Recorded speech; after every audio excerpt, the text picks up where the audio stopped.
नमस्कार मित्रों, मैं आपका मित्र दीपक तनेजा आप सभी का स्वागत करता हूं आपके सबसे लोकप्रिय चैनल योर कालचक्र में। मित्रों, आज फिर हम एक बार फिर बहुत ही दिलचस्प विषय जो चंद्रमा से जुड़ा हुआ है, अगर वो अष्टम में बैठा हो तो वो हमारे जीवन पे क्या प्रभाव डालेगा। विभिन्न लगन जो है उनके आधार पर आज हमको इस विषय पे मार्गदर्शन कर रही हैं आदरणीय उत्तरा दीदी।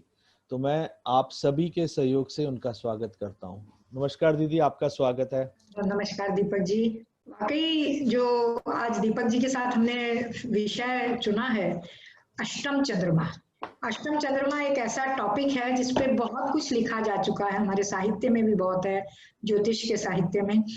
और चंद्रमा को अष्टम में देखते ही घबराहट भी बढ़ जाती है कि अष्टम चंद्रमा मतलब अच्छा रिजल्ट नहीं होगा, क्योंकि हमारे यहाँ ज्योतिष शास्त्र में चंद्रमा को ग्रह माना गया है। वास्तव में देखा जाए तो ये पृथ्वी का उपग्रह है। पृथ्वी का चक्कर जो है चंद्रमा लगाता है और प्रतिदिन आकाश में लगभग 13 डिग्री आगे बढ़ता है। उसकी स्पीड यही है, लगभग हमने बना है। उसकी स्पीड 12 डिग्री से लेके 15 डिग्री तक रहती है।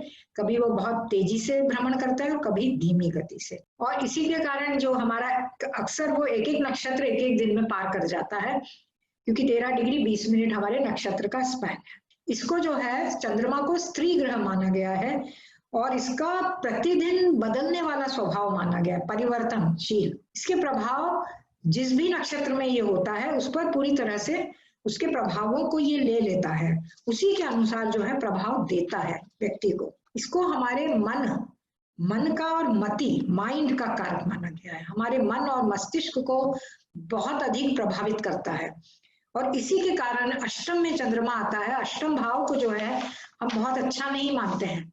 हमारे दुस्थान माने गए हैं छठा भाव, 8वां भाव और 12वां भाव। इसमें अष्टम भाव सबसे खराब माना गया है। उसको एक तरह से गड्ढा माना गया है कि वहां पर जो भी ग्रह जाता है वो अच्छे परिणाम नहीं दे पाता, उस बहुत रुकावटें आती हैं। क्योंकि अष्टम भाव को जो हम देखते हैं तो एक तो हमारे लिए मतलब चिंताएं, परेशानियां, दुख, पराभव, अपमान, इतनी सारी चीजें हमारे लिए देता है।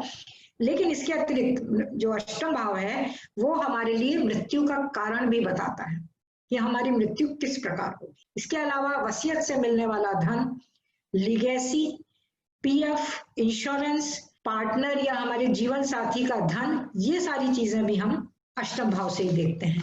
इसके अतिरिक्त हम अष्टम भाव से छोटे भाई बहन के लिए ये छठा भाव होता है, तो उनका रोग स्थान हो जाता है। माता के लिए ये पंचम भाव है, उनके लिए बहुत अच्छा है, जुए सट्टे में जीत। पत्नी की जो चल संपत्ति होती है, रुपया पैसा, वो सारा हम इससे देखते हैं। जातक के जीवन का खतरा, मतलब व्यक्ति जिसकी कुंडली होती है उसका खतरा भी हम अष्टम भाव से ही देखते हैं। और पिता का चूंकि हम नवम भाव मानते हैं तो पिता का या तो विदेश निवास या उनका अस्पताल में भर्ती होना या उनको बीमार होना, ये सारी चीजें जो है हम अष्टम भाव से ही देखते हैं। तो अब हम जब ये देखना चाहते हैं कि अष्टम में हम अन्य ग्रहों को आज नहीं ले रहे हैं, हर ग्रह के अलग अलग वो हैं, लेकिन चंद्रमा हमारे यहाँ जन्म कुंडली में बहुत महत्वपूर्ण स्थान रखता है। क्योंकि चंद्रमा जो है हमारे यहाँ जिस नक्षत्र में चंद्रमा होता है, जब व्यक्ति का जन्म होता है उस नक्षत्र के हिसाब से ही हमारा जन्माक्षर रखा जाता है। उसके चारों चरण में से जिस भी चरण में हमारा जन्म होता है वो हमारे लिए जन्माक्षर का काम करता है। इसके अलावा जो चंद्रमा है जिस भी नक्षत्र में रहता है जन्म के समय, उसी नक्षत्र के स्वामी की दशा के हिसाब से हमारी दशा जो है शुरू होती है जन्म से और वो आगे बढ़ती है। तो चंद्रमा का जो है हमारे वैदिक कुंडली में, वैदिक ज्योतिष में बहुत ही महत्वपूर्ण स्थान है। अब हम ये देखेंगे कि विभिन्न लग्नों में, आज हम मेष लग्न से लेकर कन्या लग्न वाले जो व्यक्ति होते हैं उनके यदि अष्टम चंद्रमा हो तो वो किस प्रकार के फल देता है। और वो भी चूंकि हर राशि में 2.25 नक्षत्र होते हैं, 3 नक्षत्र होते हैं, तो उनमें किस प्रकार ये फल देगा चंद्रमा आकर, ये हम आज देखना चाहते हैं। इसमें सबसे पहले हम मेष लग्न को देख रहे हैं। मेष लग्न में अष्टम में चंद्रमा यदि आता है तो वो वृश्चिक राशि में होता है, तो नीच का हो जाता है। हम उच्च और नीच को भी देखेंगे। और विशाखा नक्षत्र में रहता है, अनुराधा नक्षत्र में और ज्येष्ठा नक्षत्र में। विशाखा नक्षत्र का केवल एक चरण यहाँ पर होता है। तो विशाखा नक्षत्र का जो स्वामी है वो हम देखेंगे, गुरु की स्थिति कुंडली में देखेंगे। और गुरु जो है नवम और द्वादश भाव का स्वामी होता है मेष लग्न वालों के लिए। तो उनके लिए उच्च शिक्षा, लंबी यात्रा, विदेश निवास और घर से दूर जीवन देगा। लेकिन क्योंकि चंद्रमा अष्टम भाव में है और चंद्रमा ये रिजल्ट देगा, लेकिन क्योंकि अष्टम भाव में है इसलिए वो काफी कठिनाई, परेशानियां झेलने के बाद ये परिणाम जो है अपनी दशा या अंतरदशा में देगा। इसके अतिरिक्त उसके पिता के लिए भी अच्छा नहीं है, क्योंकि उसके पिता बीमार हो सकते हैं, अस्पताल में भर्ती हो सकते हैं, क्योंकि चंद्रमा चतुर्थ भाव का स्वामी है मेष लग्न वालों के लिए। तो यदि हम देखें तो पिता के लिए जो है नवम से चतुर्थ भाव अष्टम भाव है और द्वादश भाव ऑपरेट होता है।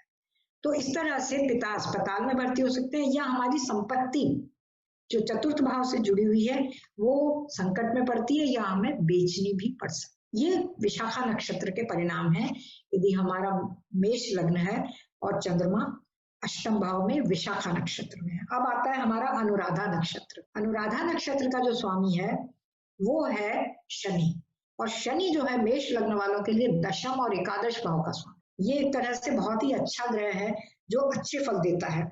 तो जातक को अपने कर्म क्षेत्र में अच्छी सफलता मिलती है, हालांकि वो उन्नति थोड़ा धीरे धीरे करता है लेकिन उसे सफलता मिलती है। जमीन जायदाद की प्राप्ति हो सकती है, चतुर्थ भाव और लाभ भाव जुड़ रहा है, दशम भाव भी जुड़ रहा है।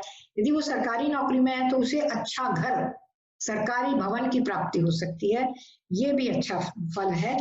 और जीवन का वो आनंद उठाता है। अगर उसको जायदाद या जमीन या मकान खरीदना है तो वो अच्छे दामों पर खरीद सकता है। और उसके मित्र जो होते हैं, स्थायी मित्र जो हम एकादश भाव से देखते हैं, वो जो है अच्छे काम आते हैं। यहाँ हम अन्य ग्रहों का फल, दृष्टि संबंध से जो फल मिलना चाहिए चंद्रमा के आधार पर, वो हम यहाँ नहीं देख रहे हैं। हम केवल चंद्रमा के आधार पर देख रहे हैं। अन्य कोई ग्रह यदि चंद्रमा को देखते हैं तो उनका भी प्रभाव चंद्रमा द्वारा देने वाले फलों पर अवश्य पड़ता है, अवश्य पड़ता है। और हम लग्न से देख रहे हैं तो लग्न के हिसाब से जो ये भाव, जिन जिन भावों से जुड़ रहे हैं ग्रह, उनके फल आपको मिलेंगे ही सही। अब तीसरा नक्षत्र जो आता है वृश्चिक राशि में, वो है ज्येष्ठा नक्षत्र। ज्येष्ठा नक्षत्र, चंद्रमा तो हमारा चतुर्थ भाव का स्वामी है ही, लेकिन ज्येष्ठा का स्वामी जो बुध है वो तृतीय भाव और छठे भाव का स्वामी है। तो छठे भाव का स्वामी अष्टम भाव में चला गया, तीसरे भाव का स्वामी। तो व्यक्ति को, एक तो चंद्रमा जो है व्यक्ति को थोड़ा सा डरपोक भी बनाता है, और यदि वो छठे भाव का भी स्वामी है तो आप समझिए कि व्यक्ति जो है हमेशा अपने शत्रुओं से डरता रहता है। जिनसे कभी उसका लड़ाई झगड़ा हुआ होता है तो अंदर ही अंदर वो उनसे भयभीत रहता है कि कहीं वो मेरे को कुछ बुरा ना कर दें। इसके अतिरिक्त उसको रोगी रहने की संभावना भी बहुत बनती है। घर बदलने का हमेशा उसका बनता रहता है कि वो घर बदलता रहता है। हमेशा ऋणी रहता है, मतलब लोन लेता रहता है ऐसा व्यक्ति, क्योंकि छठा भाव लोन का है, ऋण का है। और ऋण लेके ही वो जमीन खरीदेगा, या नहीं खरीद पाएगा तो कम से कम वाहन खरीदना हो तो ऋण लेकर वाहन खरीदेगा और किस्तें चुकाता रहता है। ये जो है ज्येष्ठा नक्षत्र में चंद्रमा का जो मेष लग्न वालों के लिए फल है, ये कोई बहुत अच्छा फल नहीं है बुध के नक्षत्र। अब हमारी आती है अगली जो आती है वृषभ राशि। वृषभ राशि को हम देखते हैं, यहाँ पर जो है अष्टम भाव में धनु राशि आ जाती है, और नक्षत्र जो इसमें आते हैं वो तीन आते हैं। एक तो मूल नक्षत्र आता है, एक पूर्वाषाढ़ा नक्षत्र आता है, और एक उत्तराषाढ़ा का एक चरण आता है। अब केतु का नक्षत्र जो है वो मूल नक्षत्र है। उसके लिए हमें सबसे पहले ये देखना पड़ता है कि हमारी कुंडली में केतु कहाँ स्थित है। अगर केतु अच्छे भाव में स्थित है, शुभ भाव में, केंद्र में है, लाभ भाव में है, पंचम भाव में है, 6, 8, 12 में कहीं नहीं है, तो समझ लीजिए कि आपको अच्छे फल मिलेंगे केतु के नक्षत्र में होने के कारण, चतुर्थ भाव और उस भाव से जुड़े हुए। लेकिन यदि वो छठे, 8वें, 12वें भाव से जुड़ा हुआ है तो खराब फल मिलने की पूरी संभावना है कि अकारक फल मिलेंगे, परेशानी होगी, चिंता होगी, नुकसान हो सकता है, इन सब का। इसके बाद आता है पूर्वाषाढ़ा नक्षत्र। ये नक्षत्र जो है वो शुक्र का है। वृषभ लग्न वालों के लिए शुक्र जो है, यहाँ चंद्रमा तो इनके लिए हो जाता है तीसरे भाव का स्वामी वृषभ लग्न वालों के लिए, तो तीसरा भाव जुड़ गया। उसके बाद शुक्र का नक्षत्र है, तो शुक्र जो है लग्न और छठे भाव का स्वामी है। तो 1, 3 और 6 ये तीन भावों का रिजल्ट तो चंद्रमा को देना ही है, और साथ साथ हमें यह भी देखना पड़ेगा कि कुंडली में शुक्र कहाँ स्थित है। तो ऐसा व्यक्ति यदि शुक्र उचित स्थान में नहीं है, मान लीजिए छठे में ही है, 12वें में है, तो फिर हमें स्वास्थ्य संबंधी समस्याएं आई। मानसिक रूप से भी व्यक्ति जब अष्टम में चंद्रमा रहता है तो थोड़ा सा व्यथित रहता है, दुखी रहता है, निराशा से भरा रहता है, नेगेटिव थॉट अक्सर उसको आते रहते हैं कि मेरा कुछ अनिष्ट हो जाएगा। तो और अगर चंद्रमा उसके बाद छठा भाव भी जुड़ जाता है, रोग स्थान और लग्न से जुड़ता है, तो बीमारी तो देता ही है वो, किसी न किसी तरह की तकलीफ उसको, शुक्र या चंद्रमा से जुड़ी हुई तकलीफ, लेकिन इसके साथ साथ वो उसको लाभ भी देता है, गेन भी करवाता है। ये शुक्र मान लीजिए 11th में ही बैठा है तो धन लाभ भी दे सकता है व्यक्ति को, उसकी वित्तीय स्थिति अच्छी कर देता है। इस तरह से हम देख सकते हैं,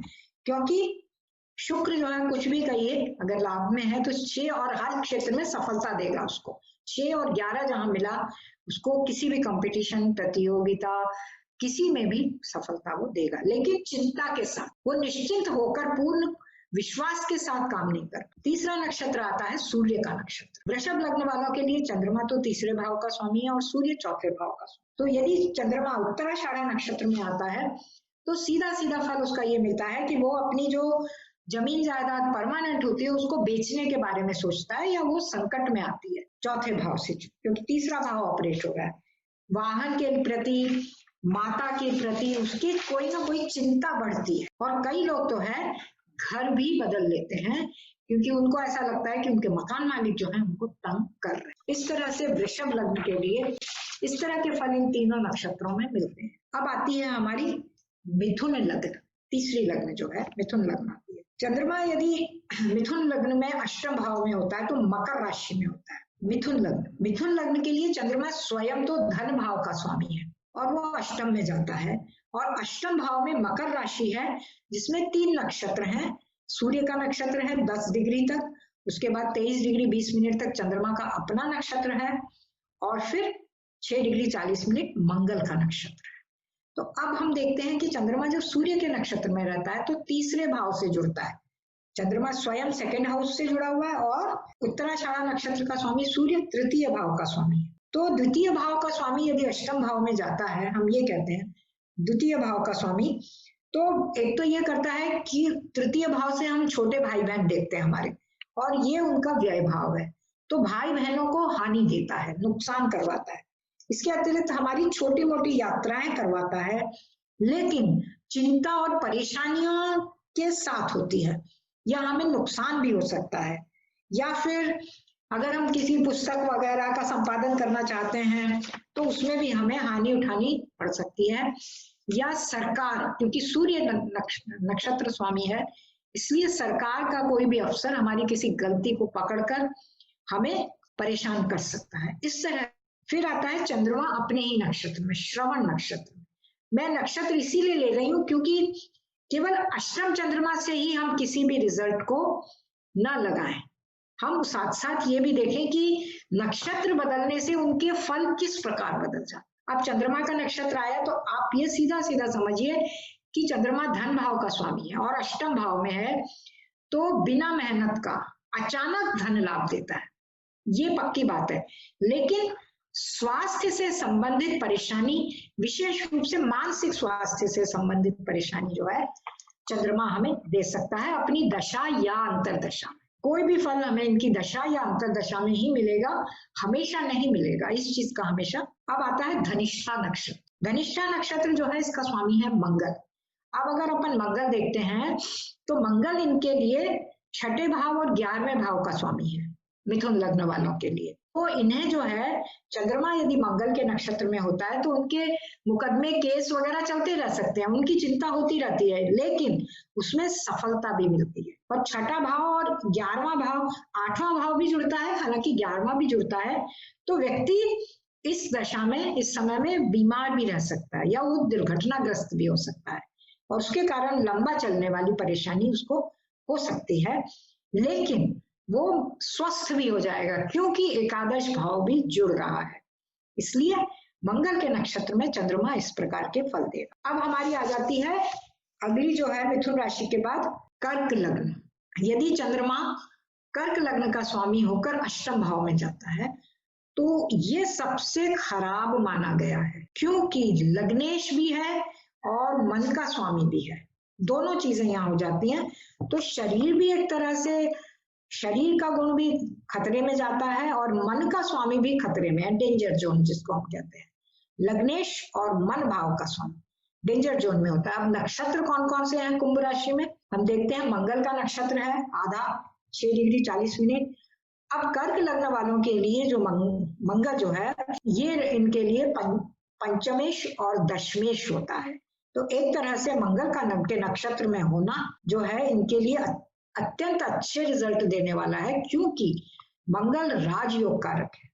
हमें यह भी ध्यान रखना चाहिए कि मंगल की स्थिति कुंडली में कहाँ है। यदि उसकी शुभ स्थिति है तो और बहुत अच्छे रिजल्ट देगा। अष्टम में होते हुए भी चंद्रमा, क्योंकि ऐसा नक्षत्र है जो राजयोग कारक बना रहा है और उसकी इस पीरियड में या इस समय में दशा अंतर्दशा में अच्छी उन्नति दिखाई गई है मंगल के नक्षत्र में होने से। उसके बाद आता है राहु का नक्षत्र जो शतभिषा नक्षत्र है। शतभिषा नक्षत्र का मैंने आपको जैसे ही बताया कि राहु और केतु के नक्षत्र जब भी आते हैं अष्टम भाव में और चंद्रमा यदि उनमें होता है तो हमें राहु केतु की कुंडली में स्थिति अवश्य देख लेनी चाहिए कि राहु कहाँ है या केतु कहाँ है। यदि वो छठे 8वें या 12वें भाव से जुड़े हुए नहीं है तो आप पर पक्का मानिए कि वो अच्छे रिजल्ट देंगे, अन्यथा वो रिजल्ट जो चंद्रमा देने वाला है उस नक्षत्र में वो खराब रहे। तो यहाँ भी शतभिषा नक्षत्र में है, इसी प्रकार के परिणाम मिलेंगे जो हमें देखने होंगे। तीसरा नक्षत्र आता है हमारा पूर्वा भाद्रपदा।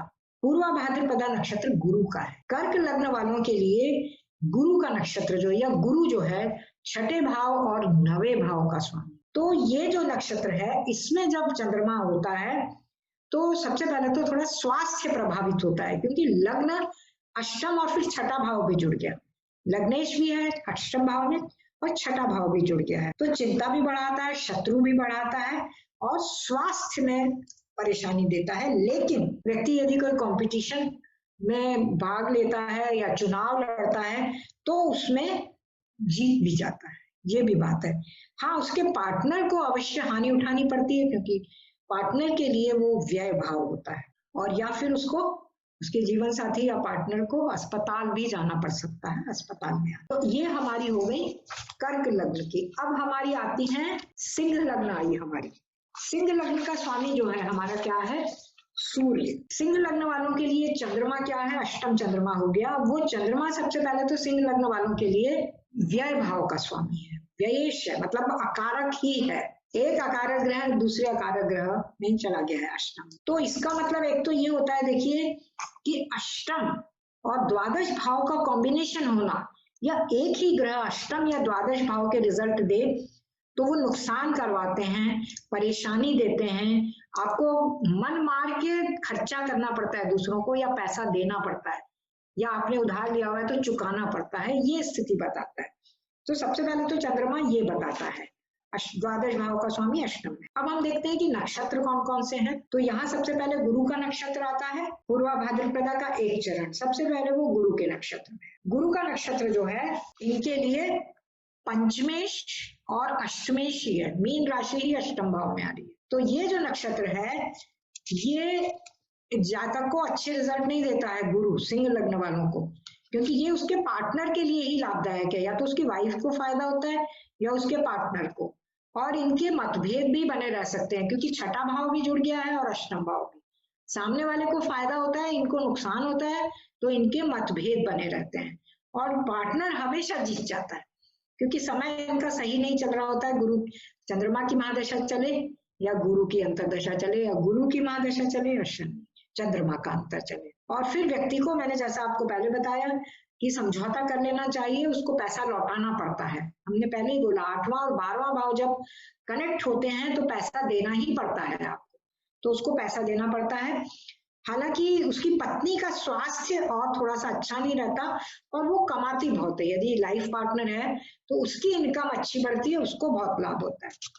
पार्टनर के साथ इस समय झगड़ा करने से कोई फायदा नहीं है, आपको नुकसान नहीं।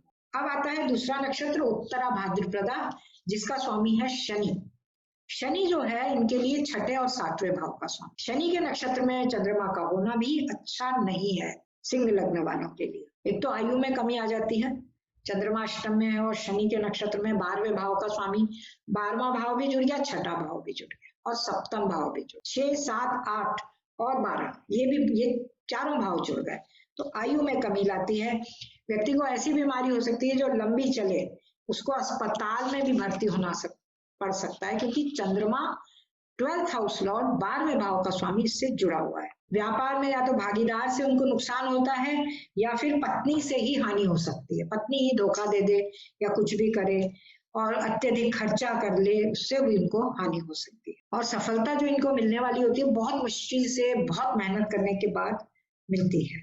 और व्यक्ति हमेशा डाउट करता रहता है, शक करता रहता है, चिढ़ता रहता है। ये शनि के नक्षत्र के फल है सिंह लग्न वाला। अब हम आ जाते हैं हमारे रेवती नक्षत्र। देखिए अष्टम भाव में ऐसा नहीं है कि दोनों नक्षत्र खराब हैं तो खराब फल तो मिलते हैं, लेकिन बुध का नक्षत्र जो है सिंह लग्न वालों के लिए बहुत अच्छा माना गया। अगर कुंडली में बुध की स्थिति भी बहुत अच्छी हो तो बुध जो है इनके लिए धनेश और लाभेश है। तो चंद्रमा यदि बुध के नक्षत्र में होता है तो बहुत ही शानदार फल देता है, अचानक उसको लाभ मिलता है, वो भाग्यशाली भी साबित होता है, उसको हर तरफ से जहां वो हाथ डालता है वहां फायदा होता है।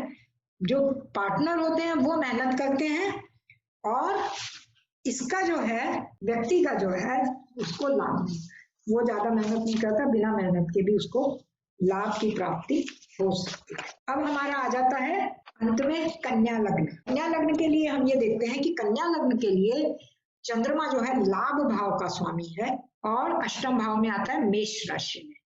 लाभ भाव का स्वामी मतलब खराब भाव का स्वामी नहीं है, लेकिन अष्टम भाव से जुड़कर वो अनचाहे बिना मेहनत के भी लाभ देने की क्षमता रखता है। अब मेष राशि में हमारे 3 नक्षत्र हैं जिनके स्वामी हैं केतु, अश्विनी नक्षत्र है, भरणी नक्षत्र है और कृतिका नक्षत्र का एक चरण है। तो केतु के नक्षत्र के बारे में मैंने आपको पहले ही बता दिया कि केतु की स्थिति आप देख लें। यदि केतु सुस्थापित है, अच्छे भाव में है तो अच्छे फल देगा चंद्रमा। यदि अकारक भाव में है तो अच्छे फल नहीं मिलेंगे, चिंता परेशानियां बढ़ेंगी। शुक्र का नक्षत्र जो है, शुक्र कन्या लग्न वालों के लिए धनेश और भाग्येश है, धन भी प्रदान करता है और आपका लक भी फेवर करता है। तो चाहे चंद्रमा अष्टम भाव में है लेकिन भाग्य भाव भी काम करता रहता है, इस तरह से हम इसको देख सकते हैं। बस ये है कि पिता के लिए वो ठीक नहीं है, क्योंकि पिता के लिए वो अष्टम भाव जो हमारा 12वां भाव हो जाता है और हालांकि उसको मान प्रतिष्ठा मिलता है, लेकिन पिता या तो इधर उधर जा सकते हैं, उनका ट्रांसफर हो सकता है या फिर वो अस्पताल में भर्ती भी हो सकते हैं। पंचम भाव से ये जो भाव है ये चौथा भाव है, तो संतान के लिए ये भाव अच्छे फल देता है। पंचम भाव से ये चतुर्थ भाव है और माँ के लिए भी ये स्थिति जो है अच्छी बनी हुई है। मकर लग्न यहाँ पर आती है पहली संतान के लिए। पहली संतान मकर लग्न की अगर है तो शुक्र उसके लिए बहुत अच्छा है, उसके लिए पंचमेश और दशमेश हो जाता, तो संतान के लिए बहुत भाग्यशाली होती है और उसके विवाह वगैरह या उनकी जो है संपत्ति वगैरह में बहुत मदद करता है। चंद्रमा अब आता है कृतिका नक्षत्र। देखिए 3 नक्षत्र हैं, उनमें अलग अलग फल किस प्रकार मिल रहे हैं। शुक्र का नक्षत्र उनको बहुत अच्छे फल दे रहा है। अब सूर्य का नक्षत्र आ गया। सूर्य की स्थिति हम देख लें, यदि वो सुस्थापित है तो इतने बुरे परिणाम नहीं मिलेंगे, लेकिन अगर सूर्य की स्थिति कुंडली में अच्छी नहीं है तो व्यय भाव का स्वामी है सूर्य, खर्चे के अलावा कुछ नहीं करवाएगा, केवल खर्चा या जुर्माना या पनिशमेंट, मन बेअमन के अलावा सूर्य के नक्षत्र में चंद्रमा कोई फल नहीं देगा, मिलेगा कम और खोगा ज्यादा, इस तरह से हम कह सकते हैं। और शुक्र का नक्षत्र जबकि पहली संतान के विवाह करवा सकता है, चाहे वो लड़का है चाहे लड़की है, क्योंकि एकादश भाव का स्वामी है, पंचम भाव से सप्तम। तो इस तरह से एक एक नक्षत्र में चेंज होने से चंद्रमा किस प्रकार के फल देता है आप सोच लीजिए, आप कल्पना करिए कि हमने तो चंद्रमा से देखा है, आप हर ग्रह को लगाकर यहाँ देखें तो आपको रिजल्ट स्वतः ही बहुत बढ़िया रिजल्ट समझ में आ जाए और बहुत आसानी से समझ में। आज हम इतनी ही चर्चा करेंगे। अगले वीडियो में हम तुला लग्न से लेकर मीन लग्न वाले जो जातक होते हैं उनके बारे में, चंद्रमा हमें क्या क्या फल देता है उसके बारे में चर्चा करेंगे। बहुत बहुत धन्यवाद। बहुत बहुत बढ़िया, बहुत ही आपने अद्भुत बातें बताई हैं जिसका संबंध हमारे जीवन की छोटी छोटी घटनाओं से बहुत ज्यादा प्रभाव डालने वाला है। एक्चुअली मैं तो थोड़ा कम ही बता पाई, अगर हम लोग खुद भी अपने दिमाग से सोचें कि किन किन भावों से वो जुड़ रहा है और उस भाव से मुझे क्या क्या फल मिल सकते हैं तो हमें ही समझ में आ जाएगा। एक बहुत अच्छे और बहुत ही अद्भुत वीडियो के लिए दिल से धन्यवाद, आभार। आदरणीय उत्तरा दीदी का मोबाइल नंबर, ईमेल एड्रेस यहाँ पे है। जिनको किसी भी प्रकार की एजुकेशन रिलेटेड या कंसल्टेंसी से संबंधित कोई बात करनी है, आप डायरेक्टली उत्तरा जी से दीदी से बात करें और आप उनसे संपर्क करके समाधान प्राप्त कर सकते हैं। नमस्कार, धन्यवाद। नमस्कार। नमस्कार।